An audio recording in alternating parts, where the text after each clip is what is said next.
Hey, what is up guys? It's me Shan here and you're watching Jobs Advisor channel. अगर आप पाकिस्तान से हैं, mail या female, अगर आज कैबिन क्रू के लिए आपने अप्लाई करना है या कल करना है या आने वाले टाइम में करना है, ये वीडियो सबके लिए। इसके अंदर मैं आपको बताऊंगा कि कौन कौन से आपको सवाल आ सकते हैं। इसके अंदर मैं आपको ये भी बताऊंगा आपने क्या स्टेप्स को फॉलो करना है और किन किन लोगों के साथ आपने उठना बैठना है और क्या क्या लोग ये जो है ना नोटिस करते हैं और आपने किस तरह से अपना कॉन्फिडेंस को बिल्ड करना है। मैं कोशिश करूंगा कि इस वीडियो को शॉर्ट से शॉर्ट बनाऊँ। मैं कोशिश करूंगा कि जल्द से जल्द इस वीडियो को ख़त्म करूँ ताकि लोग जो है ना लंबी वीडियोस में बोर हो जाते हैं। अभी जो करंट जो जॉब आई हुई है जो कि मैं बहुत लेट बना रहा हूँ, लेकिन मैं काफ़ी अरसे बाद अपने चैनल पर आया हूँ, तो इस वजह से मेरी फिर भी कोशिश है कि मैं बता दूँ लोगों को। ये वॉक इन इंटरव्यूज़ आए हुए हैं कैबिन क्रू की कराची के अंदर, जिसकी जो डेट है ना 22 अगस्त 2024 को है। वॉक इन इंटरव्यूज़ है। टाइम इसका जो है 10:30 बजे सुबह और 4 बजे के करीब तक ये ख़त्म हो जाएगा, 5 बजे के करीब तक, बट उनका 4 बजे तक मेंशन है। उसके बाद looking forward to see you there. इसके अंदर जो इसका जो एड्रेस है वो है Marriott hotel Abdullah Haroon road, civil lines Karachi. ये इसका एड्रेस है और इसकी ये टाइम है। ये मैंने बाकायदा अपने चैनल पे भी डाला हुआ है जॉब्स एडवाइज़र के। अब आपको इसके अंदर मैं आपको बताना क्या चाहता हूँ, जो चीज़ें मतलब बहुत इंपॉर्टेंट है। ठीक है, देखिए जी, आप किसी भी कंपनी में जाने से पहले आपको क्या करना होता है, उसके बारे में रिसर्च करनी होती है कि वो कंपनी क्या चीज़ है, उसके कितने एम्प्लॉयज़ हैं, उस कंपनी में क्या क्या रूल्स हैं, और उसके बाद उसका जो है ना उसके फ्लीट कितने हैं, उसके जो है ना रूट्स कितने हैं, उसके पास आपके पास उनका पूरा डाटा होना चाहिए। मिसाल के तौर पे आप उनकी रिसर्च करो एयरलाइन के बारे में, कोई ऐसा सवाल आता तो आपके पास उसका जवाब होना चाहिए। ये नंबर 1 स्टेप है। नंबर 2 स्टेप, आपकी जो अपीयरेंस है, ग्रूमिंग है, ये बहुत इंपॉर्टेंट है। मैं आपको बताऊँ, अगर ये इतनी इंपॉर्टेंट है कि आप अंदाज़ा नहीं लगा सकते। आपकी 80 से 70% जो हायरिंग होती है ना, वो सिर्फ इसी बेस पे होती है। कैबिन क्रू को इसलिए ही रखा जाता है ताकि पैसेंजर्स को जो ना एक अट्रैक्टिव लुक मिलता है। देखिए, फीमेल्स को ज़्यादा हायर क्यों करते हैं, एक मैं रियलिटी की बात बता रहा हूँ। ऐसा नहीं कि बस बंदा जो है ना झूठी बात करे, यानी मेल भी होते हैं बट ज़्यादातर फीमेल्स होती हैं। पैसेंजर्स जो है ना थोड़ा फीमेल्स के आगे जो है ना थोड़ा सा वो तमीज़ से रहते हैं, उनकी बात मान लेते हैं। ठीक है, तो ये हमारा एक फैक्टर है, ह्यूमन फैक्टर है। एनीवे, तो उसके अंदर आपने मतलब है कि आपका ड्रेस कोड है, ग्रूमिंग है, आपकी एसेसरीज़ हैं, ये सारी चीज़ें आपने मेंटेन करनी होती हैं। उसके अंदर आपने ये देखना होता है कि आपने ड्रेस कौन सा पहना हुआ, आपका जो फॉर्मल आउटफिट है, टिपिकली बिजनेस सूट भी अगर आपका चलेगा तो वो ठीक है। उसके अलावा आप ये आपको दिखा सकता हूँ, ये अब इनका यूनिफॉर्म देख लें, अभी ये कैबिन क्रू का है। ठीक है, उसके अलावा आपने ये देखना होता है कि आपकी ग्रूमिंग स्टाइल वो क्या, आपके हेयर नीट एंड टाइडी हैं, और उसके बाद वुमेन ने जो है ना, फीमेल्स जितनी भी, उन्होंने मेकअप सही किया हुआ है, मेल ने अपना क्लीन शेव किया हुआ है और सारा कुछ प्रॉपर्ली बेस्ट है। बियर्ड उनकी बिल्कुल मतलब क्लीन है, बियर्ड अलाउड ही नहीं होती है। ठीक है, एसेसरीज मतलब मिनिमल जो है ना, आपने ज्वेलरी को मतलब यूज़ करना है। उसके बाद जो है ना अपने प्रोफेशनली चीज़ों को देखना है, एक अच्छा सा परफ्यूम क्लोन आप यूज़ करें, कोई भी। ये तो आपका है ग्रूमिंग का एक कैटेगरी जो मैं आपको बताना चाहता हूँ। ये तो है आपका स्टेप 2 अपीयरेंस और ग्रूमिंग के अंदर। उसके बाद आ जाता है स्टेप 3 डॉक्यूमेंट टू ब्रिंग, मतलब आपने कौन से डॉक्यूमेंट्स लेकर जाने हैं साथ में। डॉक्यूमेंट्स आपके बहुत इंपॉर्टेंट जो चीज़ें होती हैं ना, वो मैं आपको बता देता हूँ। आपकी रेज्यूमे बहुत इंपॉर्टेंट है जो आपने साथ लेके जानी है। उसके बाद आपके पास जो इंपॉर्टेंट है वो ये है कि आपके एजुकेशन सर्टिफिकेट, आपके जो एक्सपीरियंस लेटर्स हैं, ये सारी चीज़ें आपने लेकर जानी है। और ऐसा कोई सर्टिफिकेट जो बहुत इंपॉर्टेंट है, सर्टिफिकेशंस आपके पास है, कोई एक्स्ट्रा, कोई आपने कोई कोर्सेज वगैरह किए हुए हैं, तो वो आप साथ लेकर जा सकते हो। इसके बाद मैं आपको एक और चीज़ बताना चाहता हूँ कि आपने ये जितने भी डॉक्यूमेंट्स लेकर जाने, ये रियल होने चाहिए, ऑथेंटिक होने चाहिए, कोई झूठ नहीं होना चाहिए। In case in the future they will catch you, and if they are going to catch you with any fake documents, they gonna remove you on the spot. So they will remove you 100%। ये इसमें कोई शक नहीं है, आपको वो फ़ौरन निकाल देंगे। ये आपने अपने माइंड में रखना है। ठीक है, और उसके बाद आपने कोशिश करनी है कि आपके पास पासपोर्ट होना चाहिए, आपके पास आपका जो नेशनल आईडी है वो होना चाहिए, अदर कोई रिक्वायर्ड डॉक्यूमेंट्स हैं वो भी आपके पास होने चाहिए।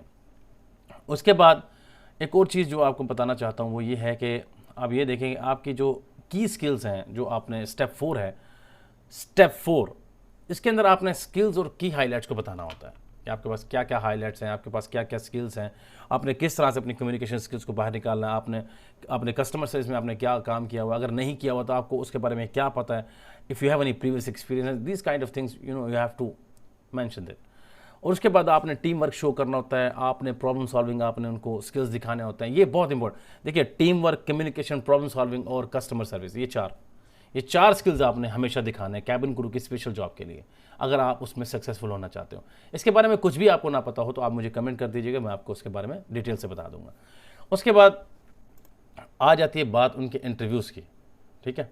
मैं आपको अब उनके इंटरव्यूज़ के बारे में बताता हूँ कि इंटरव्यूज़ क्या क्या होते हैं, ठीक है। वो बहुत ज़्यादा इंपॉर्टेंट है। इनका जो इंटरव्यूज़ होते हैं वो क्या क्या हैं, वो किस किस तरह से इंपॉर्टेंट होते हैं। देखिए, इनके कुछ बेसिक इंटरव्यू क्वेश्चंस होते हैं, वो क्या क्या होते हैं। नंबर 1 इनका क्वेश्चन होता है कि please tell me about yourself. Number 2 इनका क्वेश्चन होता है कि please tell me why do you want to become a cabin crew. Number 3 इनका जो होता है, they will ask you like how would you handle the difficult customer, or you can say difficult passengers.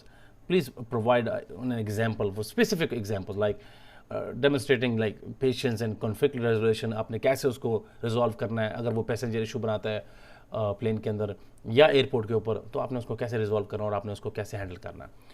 उसके बाद आ जाता है number 4, आपने ऐसा मतलब describe a time when you have like when you went above and beyond for a customer expectations. Like आपको लगता है कि आपने हाईलाइट करना अपनी डेडिकेशन को, कि आपने किस किस तरह से आपने उन चीज़ों को मैनेज किया। उसके बाद आ जाता है like how do you manage the stress, can you work under the pressure. ये बहुत इंपॉर्टेंट क्वेश्चन होते हैं।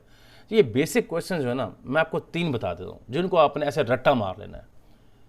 टेल मी अबाउट योरसेल्फ, एक इंतहाई शॉर्ट इंट्रो, लंबा नहीं होना चाहिए, बहुत खूबसूरत इंट्रो होना चाहिए आपके बारे में। आप उनको बताएं, अपने बारे में बताना है, ऐसे ख़ानदान के बारे में नहीं बताना। नंबर 2, आपने उनको ये बताना है कि why you want to become a cabin crew बनना ही क्यों चाहते हो। नंबर 3, आप उनको बताना है कि आप एक डिफ़िकल्ट पैसेंजर्स को कैसे मैनेज करोगे, या आप स्ट्रेस के अंदर कैसे काम करोगे। ये 3 क्वेश्चन ऐसे हैं, मिक्सअप हो सकते हैं। वो आपको डिफ़िकल्ट पैसेंजर्स के बारे में पूछ सकते हैं, या वो कहेंगे how you work under the pressure, या इस तरह से how do you manage your stress. तो ये सारे इन 3 सवालों में से आपने इनको याद कर लिया, आपकी कम्युनिकेशन थोड़ी भी अच्छी हुई, मैं आपको लिख कर बता रहा हूँ, आपकी जॉब 100% कन्फर्म है। Not only for AirSial but also for all other airlines. Like,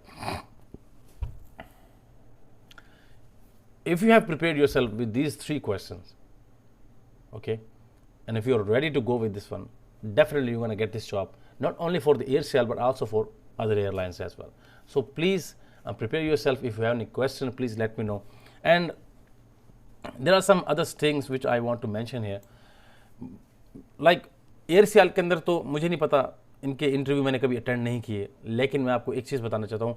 किसी भी कैबिन क्रू की पोजीशन जब को हायर किया जाता है, तो मैं आपको एक चीज़ बताना चाहता हूँ, उसमें जो इंपॉर्टेंट चीज़ होती है ना, वो ये होती है, आप जब जाते हो तो आपके उसके अंदर जो बेसिक चीज़ें होती हैं, उनके क्या क्या टेस्ट हो सकते हैं, वो मैं आपको 1 बाय 1 बता सकता हूँ।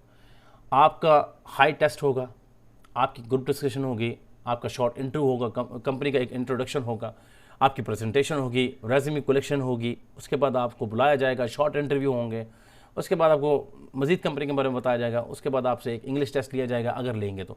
ये मैं आपको बात बता रहा हूँ, सारी एयरलाइंस का एक स्टाइल है। अब कुछ एयरलाइंस क्या करती हैं, आपसे रेज्यूमे कलेक्शन करती हैं, हाई टेस्ट करती हैं, ग्रुप डिस्कशन करती हैं, हायर कर लेती हैं। हाई टेस्ट, रेज्यूमे कलेक्शन, ये तो दोनों मस्ट हैं, ये तो किसी भी एयरलाइन में जाएंगे तो ये सारे 2 स्टेप तो पक्के हैं। तीसरा स्टेप जो करते हैं, आपसे इंग्लिश टेस्ट ले सकते हैं, या आपको ग्रुप डिस्कशन में बैठा सकते हैं, या आपसे शॉर्ट इंटरव्यू ले सकते हैं, उसके बाद आपको हायर कर सकते हैं। इसके अंदर मैं आपको एंड में जो ना आपको कुछ टिप्स देना चाहूँगा, जो उन लोगों के लिए हैं जो लोग अपने आप को एक्सेप्शनल कैटेगरी में रखते हैं। अगर आप बहुत खूबसूरत हो, अगर आप बहुत अट्रैक्टिव लुक में हो, अगर आपकी अपीयरेंस जो है वो बहुत खूबसूरत है, I am not talking about the face and you know beauty of your face, I am talking about the grooming and the appearance of your self. अगर आप इसमें परफेक्ट हो, बाय गॉड मैं आपको गारंटी दे रहा हूँ, वो आपके इंटरव्यू की मिस्टेक्स भी माफ़ कर देंगे, वो आपको मतलब स्किप कर देंगे। अगर आप इतने अच्छे लुकिंग हो, गुड लुकिंग पर्सन हो, जिसको कंपनी कभी मिस नहीं करना चाहती, वो आपको हायर कर लेगी। उन्होंने आपको ये नहीं देखना कि आपने 99% एयरलाइन के अंदर, इस पूरी कंपनी के अंदर कैबिन क्रू, चाहे वो एमिरेट्स एयरलाइन हो, कतर एयरवेज हो, AirSial हो, कोई भी एयरलाइंस हो, anyone you name it, they will keep you only for the appearance. Appearance ही होती है कैबिन क्रू की, जो 99% शो ऑफ करती है, जो रिप्रेजेंट करती है कंपनी को, ये होती है मेन चीज़।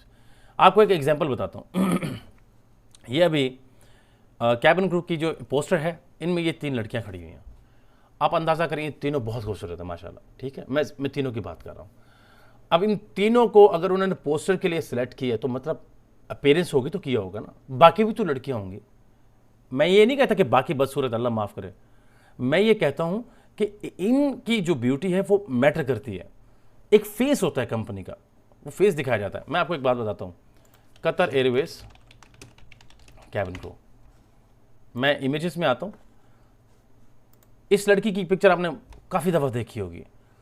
कुछ ऐसी पिक्चर्स, कुछ ऐसी जगह पर फीमेल्स को खड़ाया जाता है जिनकी जो लुक होती है वो उनका फेस होता है कंपनी का। इसी तरह आप इसमें आ जाए, एमिरेट्स एयरलाइन में आ जाए, ये एमिरेट्स कैबिन क्रू, ये उनका फेस है, ये उनके रिप्रेजेंटेटिव हैं, कंपनी को फेस कर रहे हैं, कंपनी को रिप्रेजेंट कर रहे हैं पूरी दुनिया के सामने, इस यूनिफॉर्म के साथ, इस स्माइल के साथ, इस फेस के साथ। सो ये चीज़ें आपने रिमेंबर रखनी। देखिए आप इन कैबिन क्रू को देख लें, ये क्या चीज़ है, इनका स्टाइल देख लें, इनका लग्जरियस लाइफ स्टाइल देख लें, ठीक है।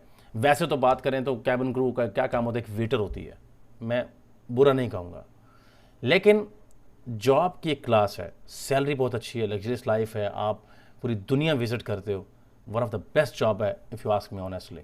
मेरा ये यूट्यूब का चैनल है जॉब्स एडवाइज़र, आप इसको सब्सक्राइब करके रखें, फॉलो करके रखें और मेरी वीडियो को लाइक करें। आने वाली बहुत सारी वीडियोस में मैं आपको बहुत सारा गाइड करने वाला हूँ, बहुत सारी पोजीशंस के लिए। अपना बहुत सारा ख्याल रखें। If you have any question please leave your questions in the comment section. I would love to help you. I would love to guide you. So see you in the next video. Bye bye and take care. Keep smiling and wish you all the best for your interview.